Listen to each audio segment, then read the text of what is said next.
All right, in this video, we are going to go ahead and create the final 2 pages. We haven't indicated their structure or form in the wireframe section. That's because they're fairly straightforward.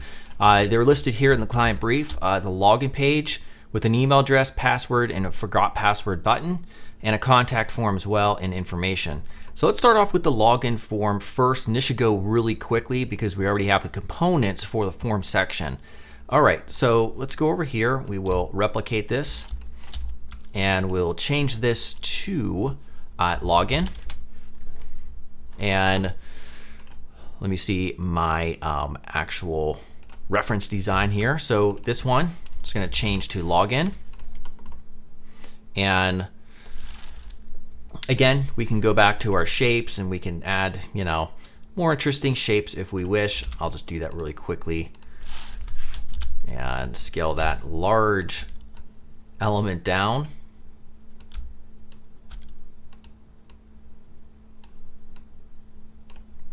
And of course, make the color change. All right, so login. All right, so for a login, we are only going to have one column that's centered.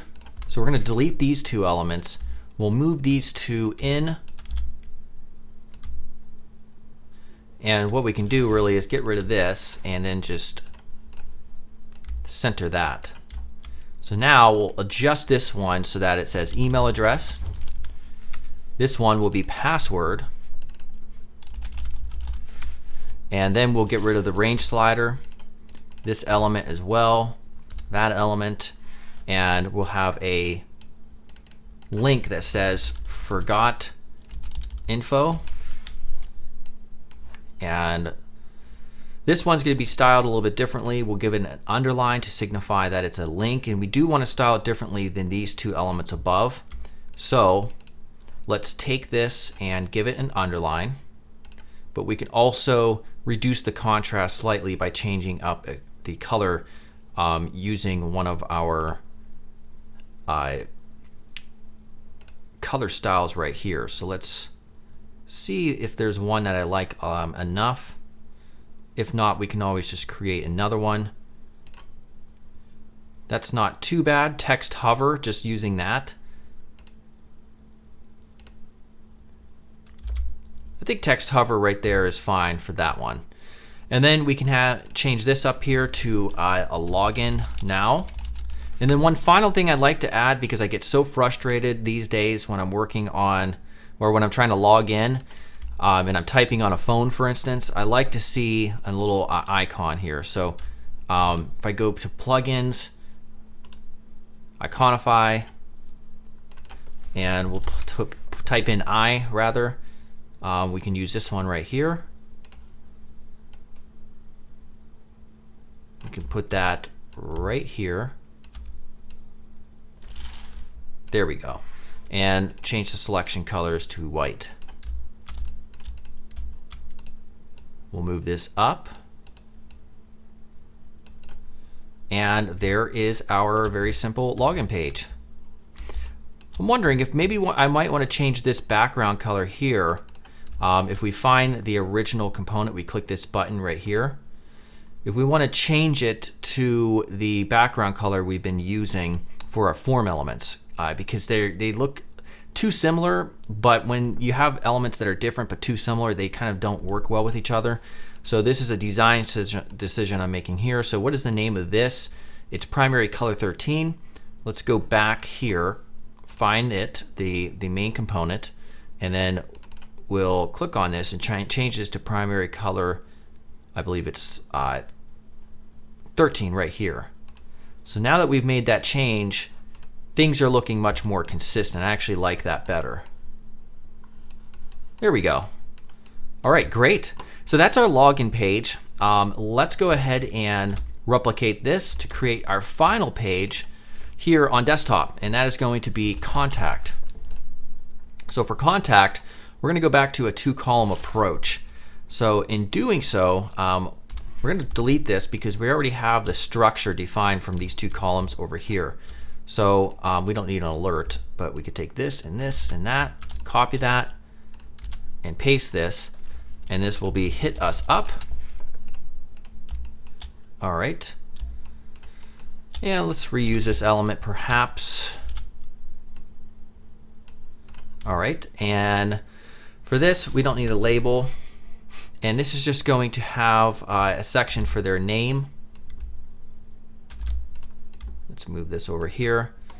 This is going to be contact information, like additional ways to contact. So this will be your name. This one will say email address. We will delete this, oops, not that.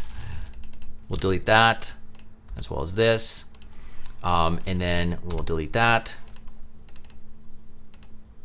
Let's extend things down a little bit because we're going to need more room. Let's see if we can reuse one of these text field elements because we're going to integrate a text area this time. So if we double click this, are we able to change the size? Okay, so this isn't behaving exactly as we'd want it to.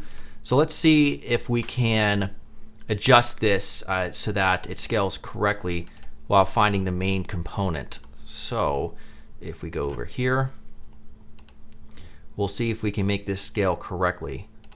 So if we adjust this, we want it to scale bottom. So if I adjust that, that's not exactly how I want it to behave. So we change this actually to top and bottom.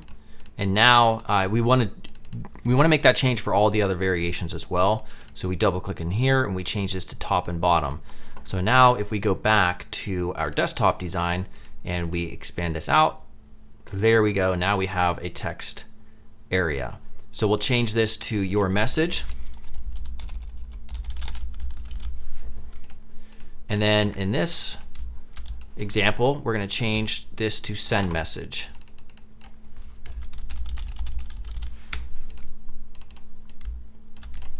And there we go.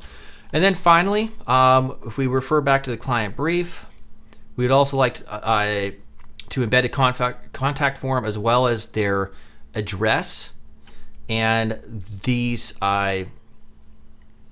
social media links. So what we can do is we can actually go back to our component section, I believe. Yes. And we have this design here structured already. So I could take these elements and copy them and then go back to the desktop design and paste these in right here. And what we could say is, if you prefer to contact us another way, feel free to reach us below. So now we could take these. We'll just group those up here and move them up. And then we can also list out social media by going back to our components, copy that, go back to our desktop design, paste those in. Oops, did I choose the wrong thing? I think I did. Let's go back. It's this one. There we go. So we'll just go and paste that in. And we could integrate actual icons next to the left of these, which would probably be advisable as well. But yeah, I think we're pretty solid right here for now. What we can do is take the height of this. We can see that those are being affected. So we'll just change that to top. Here we go. Just to give ourselves a little bit more room at the bottom of this form.